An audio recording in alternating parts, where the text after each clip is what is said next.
শুরু হয়েছে, বিপদ শুরু হয়ে গেছে। মসজিদে ইমাম সাহেব বয়ানে ভালো কথা বলতেও পারে না, চাকরি চইলা যা। চাঁদপুরের মতলবে সুদ আর ঘুষ নিয়ে ইমাম সাহেবের কথা বলছে। কথা বলার কারণে ইমাম সাহেবের চাকরি গেছে গা। সুদ খাওয়া যাবে না, ঘুষ খাওয়া যাবে না, এই কথা বলার কারণে ইমাম সাহেবের চাকরি গেছে গা। এই কথা কওয়ার কারণে চারজনে তার কথায় সাই দিছে। সাই দেওয়ার পরে তাদেরকেও এক গইরা করে দিছে। সে সাই দিল কেন? কিন্তু দেখেন ভাই, অহবিদার কারণে মসজিদের ইমাম সাহেব ঠিক থাকতে পারতেছে না।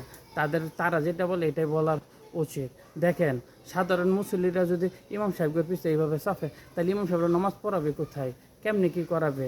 তাদের কাছে শেখার জন্য যাইব, তাদের কাছে কি উল্টাপাল্টা শিখলে চলবো? তারা ঠিকই বলছে, আল্লাহ পাক কোরআনে বলছে সুদ ঘুষ খাওয়া যাবে না।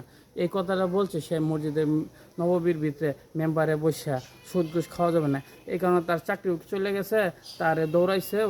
এরপরে চারজনটা এক ঘোরা করে দিয়েছে, চারজন ব্যক্তিরে। এটা কি ঠিক ভাই? এটা কি ইসলাম? ইসলামে বলছে কি ইমাম সাহেব যেটা বলবে সেটাই শুনতে হবে। সে কখনো খারাপ বলবে না, কোরআনের বাইরে বলবে না। কোরআন নিয়ে, ইসলাম নিয়ে, আল্লাহ রাসুলের আদর্শ নিয়ে কথা বলতে হইব। সে কথা বলার কারণে দেখেন তার রিজিকে লাথি মারছে তারা। এটা কি ভালো করছে? দেখেন ভাই, ইসলামটা এখন কোথায় যাইতেছে অহবিদের কারণে।